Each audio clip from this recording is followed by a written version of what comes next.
தமிழக வெற்றிக் கழகத்தின் மாநில மாநாடு நடைபெறவுள்ள மதுரை மாவட்டம் பாரபத்தியில் மாநாட்டில் வழங்குவதற்காக 5 லட்சம் குடிநீர் பாட்டில்கள் தயார் நிலையில் வைக்கப்பட்டுள்ளன. கூடுதல் விவரங்களை எமது செய்தியாளர் மகேந்திரன் வழங்க கேட்கலாம். மகேந்திரன், வணக்கம். ஆகஸ்ட் 21 தாவேகாவின் 2வது மாநில மாநாடு நடைபெறவுள்ளது. இதற்கான முன்னேற்பாடு பணிகள் இதுவரை என்னென்ன செய்யப்பட்டுள்ளன? மேலும் விவரங்கள்.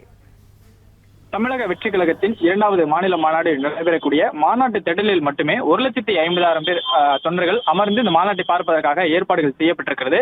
விஜய் ரேம்பாக் செல்லக்கூடிய பகுதியில் ரேம்பாக் செல்வதற்காக அமைக்கப்பட்டிருக்கூடிய மேடையின் இருபுறங்களிலும் தொண்டர்கள் அமர்ந்து மாநாட்டை பார்க்கும் வகையில் இந்த ஏற்பாடுகள் செய்யப்பட்டிருக்கிறது. ஒருபுறம் 30 பாக்ஸ் மற்றும் மறுபுறம் 30 பாக்ஸ் என இந்த தடுப்புகள் அமைத்து பாக்ஸ்களாக இடங்கள் பிரிக்கப்பட்டிருக்கிறது. அதற்குள் ஒவ்வொரு பாக்ஸிலும் கிட்டத்தட்ட 2,500 நபர்கள் அமர்ந்து இந்த மாநாட்டை பார்க்கும் வகையில் ஏற்பாடுகள் செய்யப்பட்டிருக்கிறது. கடந்த மாநாட்டில் தொண்டர்கள் நுழைவதற்கு ஒவ்வொரு பாக்ஸுக்கும் 3 அடி இடைவெளியில் ஒரே ஒரு வழி அமைக்கப்பட்டிருந்த நிலையில் இம்முறை ஒவ்வொரு பாக்ஸுக்கும் 10 அடி இடைவெளியுடன் 2 வழிகள் ஏற்பாடு செய்யப்பட்டிருக்கிறது. அந்த 10 அடி இடைவெளி இருக்கக்கூடிய பகுதியில் 2 வழிகளிலும் தொண்டர்கள் அந்த பாக்ஸுக்குள் சென்று அமர்ந்து கொள்ளலாம். ஒவ்வொரு பாக்ஸிலும் 2,500 நபர்கள் அமரும் வகையில் 110 அடி நீளம் 100 அடி அகலத்துடன் மொத்தமாக 60 பாக்ஸுகள் அமைக்கப்பட்டிருக்கிறது. இது தவிர வரக்கூடிய வழியும் 6 அடி அகலத்திற்கு ஏற்பாடு செய்யப்பட்டிருக்கிறது. கடந்த மாநாட்டில் 3 அடி அகலம் மட்டுமே அந்த தொண்டர்கள் உள்ளே பாக்ஸுகளுக்குள் நுழைவதற்கான வழி 3 அடி அளவில் மட்டுமே ஏற்பாடு செய்யப்பட்டிருந்தது. ஆனால் இம்முறை இந்த கூட்ட நெரிசலை தவிர்ப்பதற்காக 6 அடி அகலத்தில் இந்த வழியானது விடப்பட்டிருக்கிறது.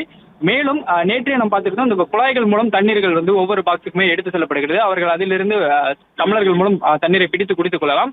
அது தவிர தொண்டர்களுக்கு ஒவ்வொரு பாக்ஸில் இருப்பவர்களுக்குமே நேரடியாக வாட்டர் பாட்டில் மூலமும் தண்ணீர் விநியோகம் செய்யப்பட ஏற்பாடு செய்யப்பட்டிருக்கிறது.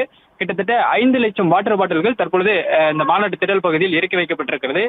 ஊருக்கு ஊர், வீதிக்கு வீதி, வீட்டுக்கு வீடு என்கிற வாசகமும் தம் வெற்றி பேரணியில் தமிழ்நாடு என்கிற வாசகமும் அடங்கிய அந்த வாட்டர் பாட்டில்கள் ஸ்டிக்கர்கள் ஒட்டப்பட்டிருக்கிறது. இந்த வாட்டர் பாட்டில்கள் மாநாட்டிற்கு பங்கேற்க வரக்கூடிய தொண்டர்கள், ரசிகர்களுக்கு வழங்கப்பட இருக்கிறது. இதற்காக 5 லட்சம் வாட்டர் பாட்டில்கள் இறக்கி வைக்கப்பட்டிருக்கிறது. விவரங்களுக்கு நன்றி மகேந்திரன்.